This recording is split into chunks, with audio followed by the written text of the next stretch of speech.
शरद पवार विरुद्ध अजित पवार, काका विरुद्ध पुतण्या, तुतारी विरुद्ध घड्याळ।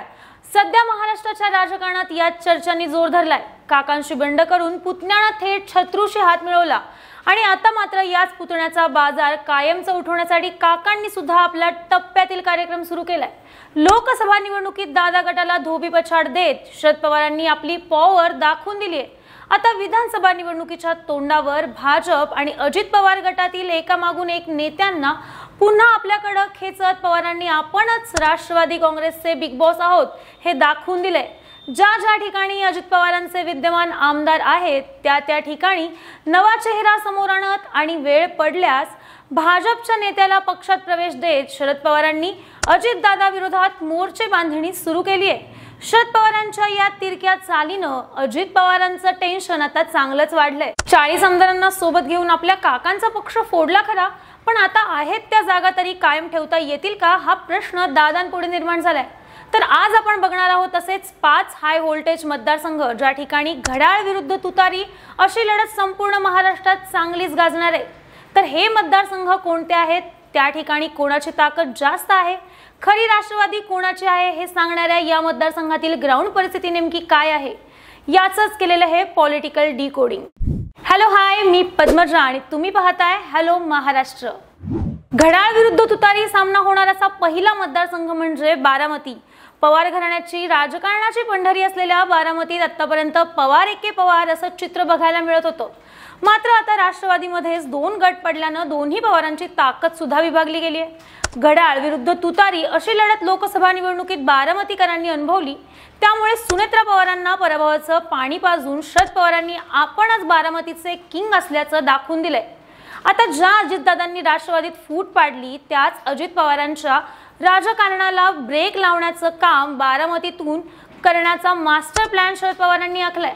त्यासाठी अजित पवारांचे पुतणे युगेंद्र पवार यांची निवड करून पवारांनी मोठा डाव टाकलाय। खरं तर लोकसभा निवडणुकीपासूनच युगेंद्र पवार हे बारामती विधानसभेच्या तयारीला लागलेत।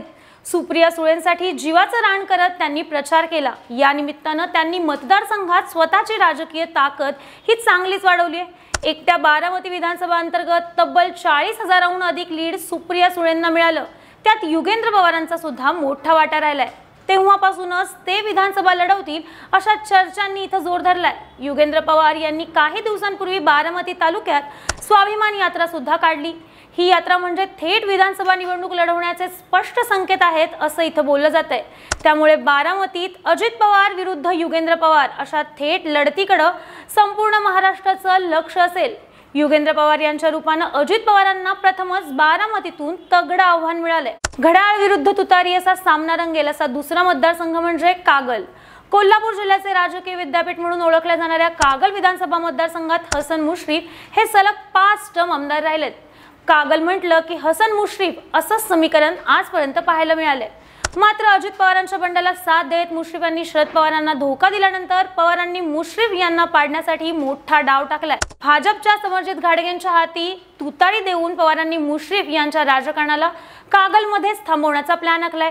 समर्जित घाडगे यांना शाहू साखर कारखान्यामुळे कागल आणि कोल्हापूर दक्षिण मतदारसंघात चांगलाच प्रभाव आहे। तसंच शरद पवारांना धोका दिल्यानं मतदारसंघात मुश्रीफ यांच्या विरोधात चांगलीच नाराजी आहे। त्यातच समर्जित घाडगे यांच्या पक्षप्रवेशावेळी शरद पवारांनी मुश्रीफ यांना जाहीर इशारा दिला होता। लाचारी स्वीकारणाऱ्या मुश्रीफांना त्यांची जागा दाखवा असं म्हणत शरद पवारांनी थेट कागलमधून मुश्रीफांना टार्गेट केलं। त्यामुळे यंदा कागलमध्ये घड्याळ विरुद्ध तुतारी अशी रंगतदार लढत होईल हे नक्की दिसतंय। घड्याळ विरुद्ध तुतारी सामना होईल असा तिसरा मतदारसंघ म्हणजे इंदापूर। इंदापूरमध्ये शरद पवारांनी अचूक डाव टाकत भाजप नेते हर्षवर्धन पाटील यांना पक्षात घेतलं आणि दत्ता भरणे यांचा पद्धतशीरपणे मामा केला। दत्ता भरणे यांनी अजित पवार गटात जाण्याचा निर्णय घेतल्यानंतर इंदापुरात राष्ट्रवादीसाठी मोठी पोकळी निर्माण झाली।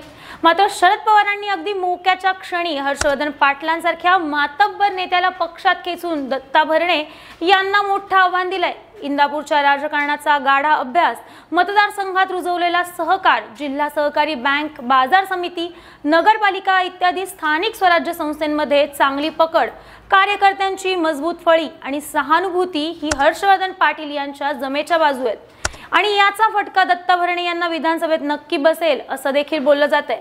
दुसरीकडे शरद पवारांची साथ सोडल्यानं दत्ता भरणे यांच्या विरोधात नाराजीचं वातावरण असून इंदापूरमधील शेतीच्या पाण्याचा प्रश्न, नीरा नदी, भीमा नदीच्या बंधाऱ्यावरचे प्रश्न, खडकवासल्याचं पाणी इंदापूरला आणण्याचा प्रश्न असे अनेक प्रश्न मतदारसंघात अजूनही कायम आहेत।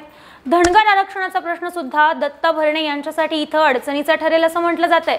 त्यामुळे इंदापुरात घड्याळ विरुद्ध तुतारी अशी अतितटीची लढाई इथं पाहायला नक्की मिळेल। घड्याळ विरुद्ध तुतारी सामना पाहायला मिळेल असा चौथा मतदारसंघ म्हणजे वडगाव शेरी। पुण्यात सध्या सर्वाधिक चर्चेत असलेला हा विधानसभा मतदारसंघ। सध्या या ठिकाणी अजितदादा गटाचे सुनील टिंगरे हे विद्यमान आमदार आहेत। मात्र यंदा वडगाव शेरीतून बापूसाहेब पठारे यांना शरद पवार गटाकडून तिकीट मिळण्याची शक्यता दिसते। पोर्शे अपघात प्रकरणात सुनील टिंगरे यांची पुरती नाचक्की झाली। शरद पवार यांनीही याचा फायदा घेत सुनील टिंगरे यांच्यावर कडक शब्दात निशाणा देखील साधलाय। सुनील टिंगरे, तू कुणाच्या पक्षातून निवडून आलास? हा पक्ष कोणी काढला? सगळ्या हिंदुस्थानला माहितीये। त्या पक्षाच्या वतीने तुला संधी दिली, तू सोडून गेला ते ठीक आहे, निवडणुकीत तुझा कसा बंदोबस्त करायचा ते नक्की करू असा इशारा देताना शरद पवारांनी टिंगरेंचा उल्लेख अगदी दिवटा आमदार असा सुद्धा केलाय। खरं तर शरद पवार हे नेहमी तोलून मापून बोलतात किंवा कमी शब्दात फटके देतात। मात्र सुनील टिंगरे यांच्यावर टीका करताना पवारांनी जे आक्रमक रूप दाखवलं ते पाहता सुनील टिंगरे यांचं यंदा आमदारकीला काही खरं नाहीये अशी चर्चा मतदारसंघात सुरू आहे। घड्याळ विरुद्ध तुतारी सामना पाहायला मिळेल असा पाचवा मतदारसंघ म्हणजे अकोले विधानसभा मतदारसंघ। अहमदनगर जिल्ह्यातील अकोले विधानसभा मतदारसंघ हा आदिवासी बहुल मतदारसंघ असून अनुसूचित जाती जमातीसाठी राखीव आहे। हा मतदारसंघ गेल्या अनेक वर्षांपासून काँग्रेस राष्ट्रवादीचा गड राहिलाय। सध्या किरण लहामटे हे अकोल्याचे विद्यमान आमदार आहेत। मात्र त्यांनी शरद पवारांची साथ सोडून दादा गटात प्रवेश केल्यामुळे पवारांनी लहामटे यांना त्यांची जागा दाखवण्याचा प्लॅन आखलाय।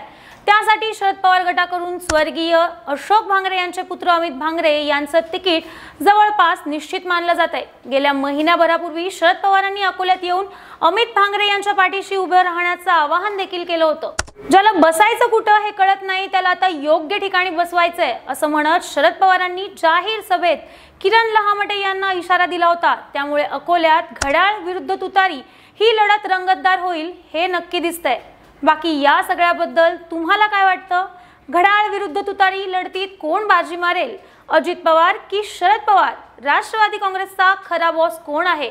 तुमची मतं प्रतिक्रिया आम्हाला कमेंट करून नक्की कळवा आणि अशाच नवनवीन आणि राजकीय व्हिडिओसाठी हॅलो महाराष्ट्र या आमच्या चॅनलला लाईक, शेअर आणि सबस्क्राईब करायला विसरू नका। व्हिडिओ शेवटपर्यंत पाहिल्याबद्दल धन्यवाद।